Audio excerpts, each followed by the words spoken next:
Hello my dear friends, my name is Sergey Shevelov, I'm the founder of Moi Chai, and today we will talk about the evaluation of tea and actually about the tea pricing and where the price come from and what the main reasons of the differences and so huge differences in prices of tea, and I will tell about the reasons why is it. Where the price comes from. I will try to say in general that the reasons can be very different depending on of course, the cost of the material, the cost of labor, the actually flash, is it one bud or a few leaves, or also geographical reasons, also depending on the marketing.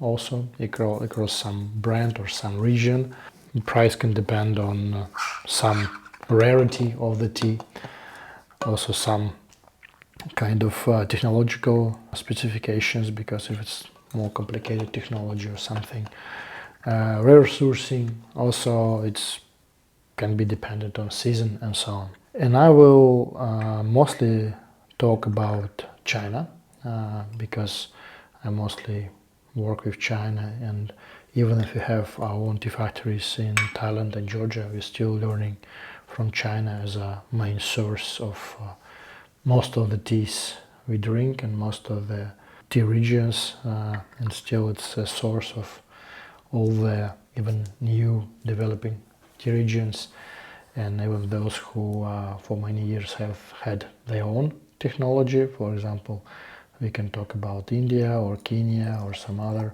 places, and still now more and more farmers still learn from China because it's a source.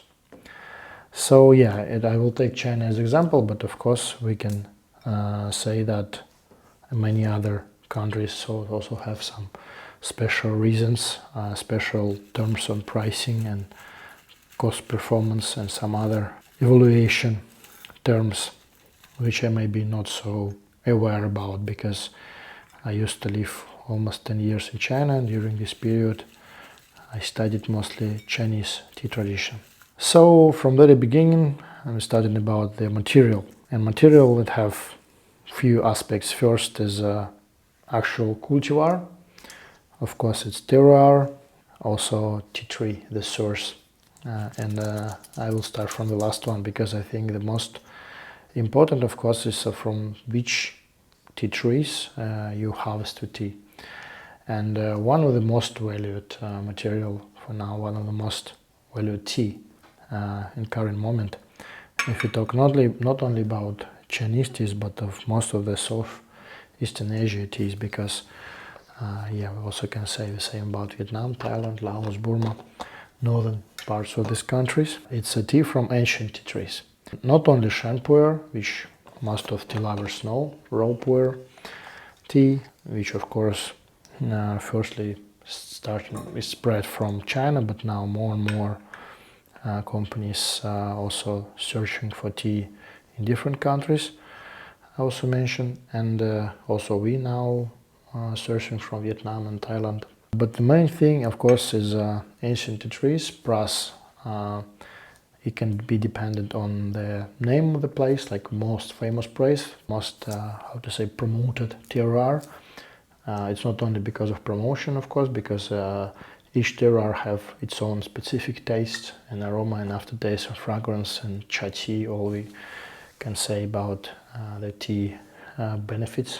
Of course, still most of the tea, or gushu cha, how it's called in Chinese, tea from ancient tea trees, from old tea trees, came from China.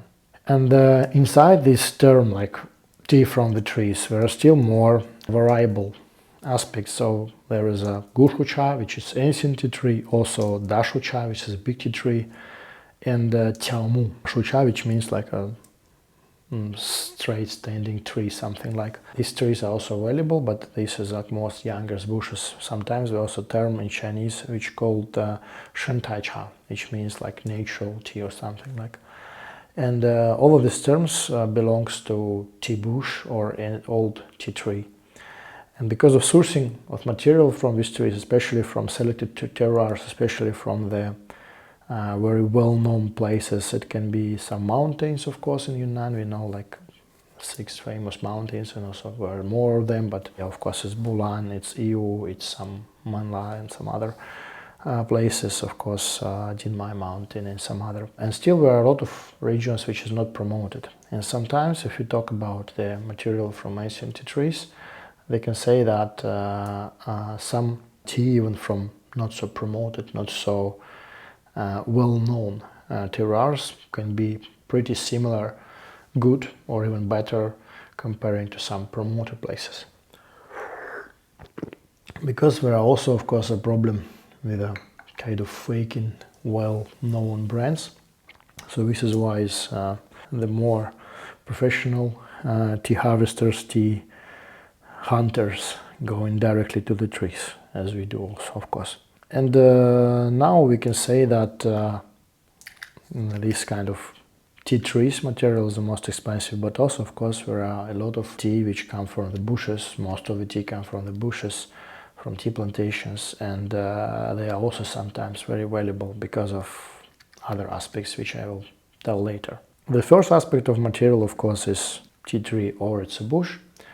In some regions there are no tea trees. We know the biggest amount of tea trees are located in Yunnan province, but also we can find some tea trees even in Sichuan province, also in Guangxi province. There are some red tea from ancient tea trees. Also old tea trees can be found in Pinhe region of Fujian province on the south of Fujian. Also ancient tea trees can be found in Guangdong province. It's called Lao Tsun or old bush, but sometimes it's also a tree like that, like a few hundred years old. Tea trees on Fenhuan mountain, for example. Old tea trees can be found in Wushan also, but it's mostly called also Lao Tsun. Mostly it belongs to Shuxian cultivar. It's maybe like this size, around 70, 90 years old. And it's also pretty valued. Not only the age is important, but also, of course, the tea which we come from, and also spreading. Sometimes you can find pretty affordable tea from old trees in some regions, or during some seasons where there's big amount of leaves come from, because from year to year it can be different. So mostly it's a balanced price, not super high, but some regions are very high because of the name. And if we talk about mass market production tea, of course the material here come more important. The next aspect we can talk is actually the type of flash. So we know there is a tea bud, and there is also one bud, one leaf material, which is one bud and one small leaf. After that there is one bud and two leaves, and one bud and three leaves, which is the most well spread types of harvesting of tea. And there are also more rare types. Some types like, for example, dragon claw. Mostly it can be found on old tea trees, actually, in Yunnan province, in Vietnam, also in Thailand a little bit, mostly in Vietnam and China.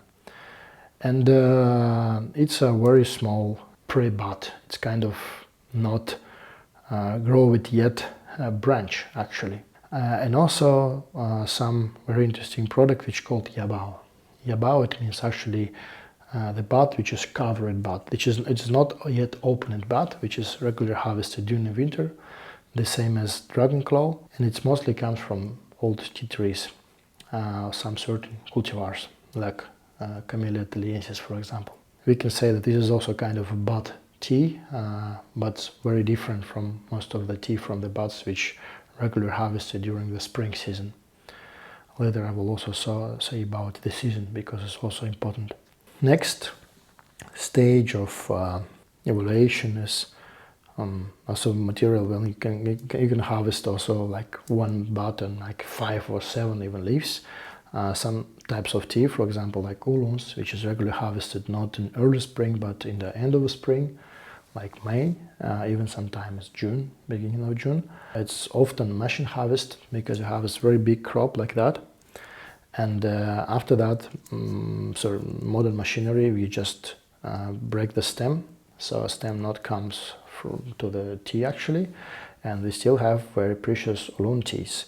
Actually, it's great tea, even if it's not a small bag, it's a very big flash. The same, for example, with heicha, which harvested in mostly in Hunan province, but also some different regions. We have different type of harvesting, but if we talk about Hunan heicha, it's mostly harvested in June, and it have very big flash like that, even bigger than for oolong.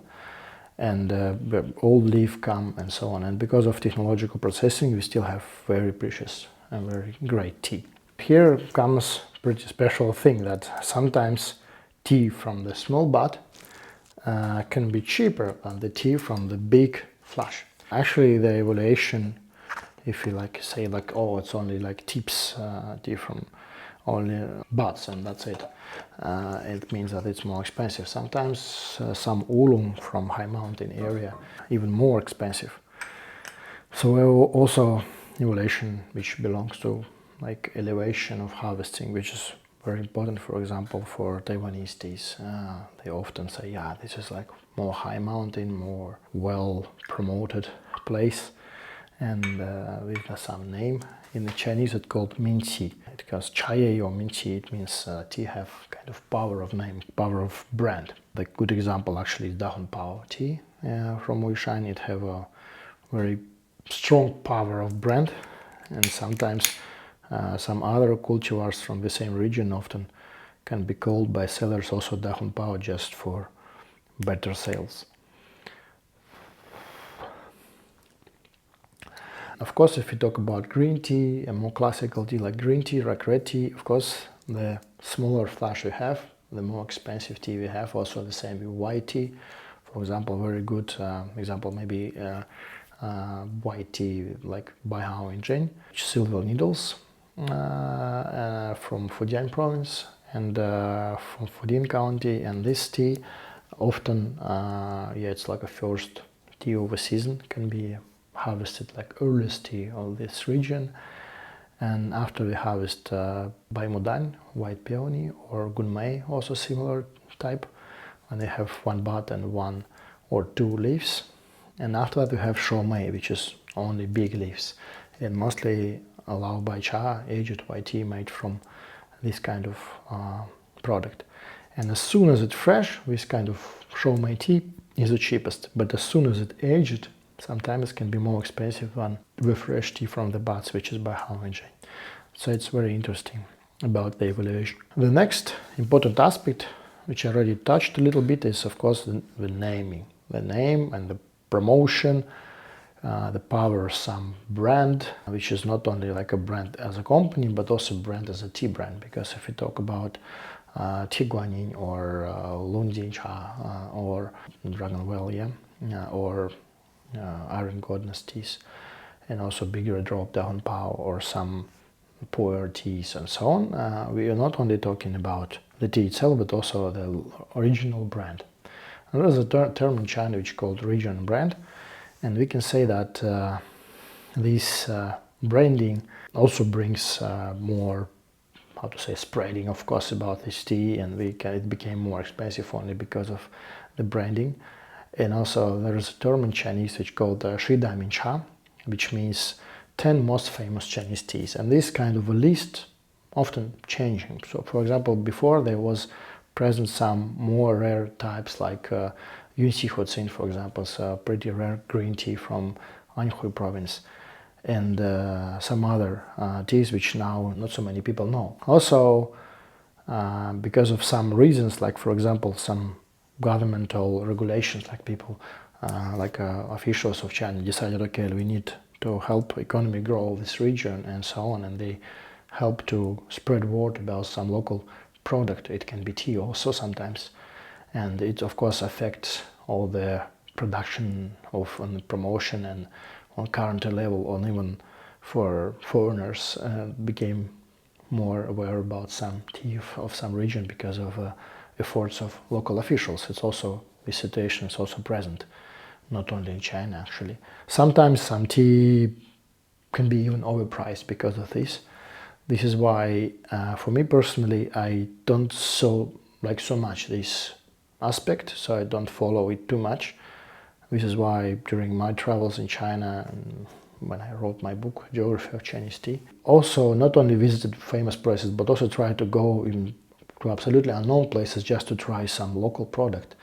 And sometimes you can find some really amazing teas which have absolutely no name, which only well known in some certain regions. For example, it can be Chao Chao or fried tea from Tian County. It's northern Guangdong province. Or it can be some tea like what I already mentioned, Yunxi Heqing or Dinggu Dafan also. It's a kind of ecenter of dragonware or Lunzin tea, also from Zhejiang province, but not so many people know about it. And there are many other teas, more than a few thousand of types of tea in China. And for me, over time, it was interesting to research this type of teas, not only focus on most promoted ones. Aspect I prefer to work on, how to say, cost-performance basis. So the tea and the actually taste and aroma and fragrance and aftertaste and all the other benefits which you can really feel, like a cha tea or tea state. We really value the practical aspects, not only because it's like, oh, it's very rare or it's like organic. Sometimes tea which is organic is absolutely undrinkable. It doesn't mean it's good. So the next aspect, of course, because I start talking about organic, is of course the how to say, the cleanness, and which just really affect the price, because of course it's very good when they have organic certified teas, but for many farmers, especially for small farmers, they can't afford that kind of certification because it's a pretty high price. And of course, if they apply for that kind of certification, we'll include that cost in the pricing. And still, you also need to fight with grass, not with glyphosate, but just cut it by hand, as we do in Georgia on our plantation, for example, and in Thailand also, because we also do organic farming. But still need to work on certification, which is more difficult to afford while to just produce tea. The second thing, of course, is the spreading of new organic fertilizers, which is very good. And now more and more farmers aware about it and learn more. So I think that in close future we will see almost, maybe not completely disappearing, but will be less and less agriculture fertilizers, which is really harmful for health. Which is good actually. In China also they do some efforts. For example, when I was last time in Yunnan, it was 2019. Now I'm planning to go finally after 3 years again, and I found a pretty interesting document from Chinese government about explanation which kind of pesticides you need to fight and you need to like stop using and so on, and they pretty follow that instructions, which is interesting. It was a government-owned company. So this kind of natural certification and organic agriculture, of course, also affect pricing. So regular organic teas are also more expensive, but at the same time, they are more healthy. It's good to supply the farmers who are caring about our planet and caring about our health. So yeah, this is why we're ready to pay a little bit more for more natural teas. The next aspect can be, of course, production of tea. So how the tea can be processed, and sometimes processing can be very simple, like white tea, when you just grab the leaves with either for a few days, that's it, it's ready. Sometimes it can be a little bit baked on very low temperature, like some type of bioengineering, for example, especially in Zhejiang County. We often do that, not only in Fudin. What I can say that, of course, if you talk about oolongs, this is why some oolongs can be more expensive than white teas or some precious only 1 baht teas, like red teas from some regions and so on, because of 17 steps of processing is very complicated. Maybe too much details of processing, but still red teas are sometimes more complicated because of fermentation, but still the most complicated tea in processing is oolong.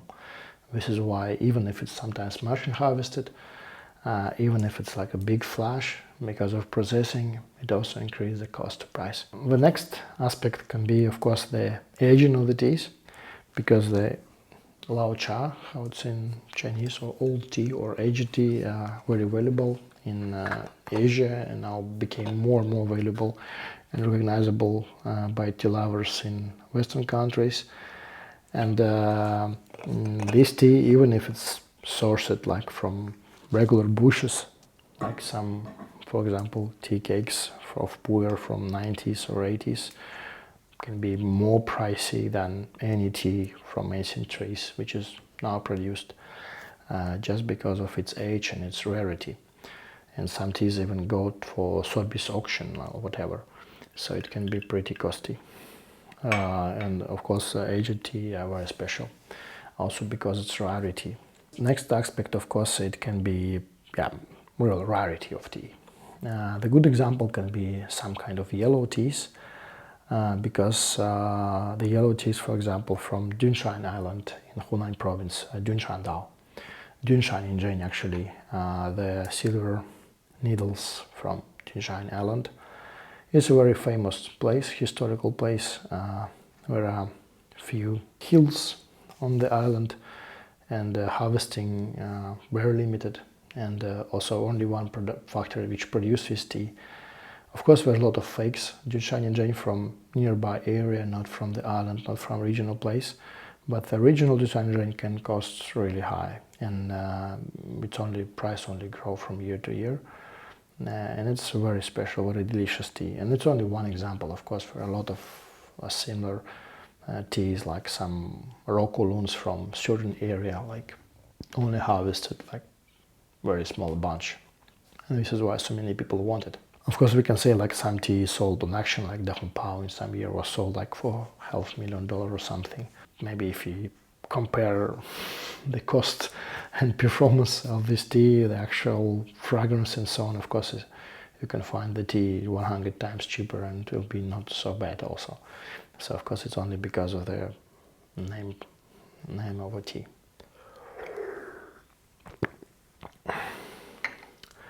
So this kind of rarity also, some people even told before, like, yeah, some teas are prohibited for export from China, which is not true, of course. Now you can export any tea, what you like. But yeah, some teas just became more expensive. Practical advice, how to evaluate the tea by yourself if you're not a specialist. And it sometimes becomes very complicated, especially for beginners, because you know so many shops and so many places you can buy tea. If, of course, we only talk about loose leaf tea and quality, we don't talk about CTC or tea bags, whatever. The only thing how you can really develop the actual taste, of understanding of pricing of tea, it's your own taste.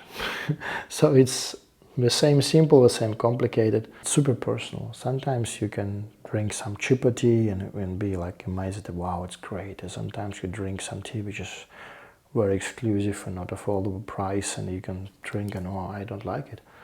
And sometimes it depends, because you maybe just don't understand that tea, you don't know that because of you are a beginner.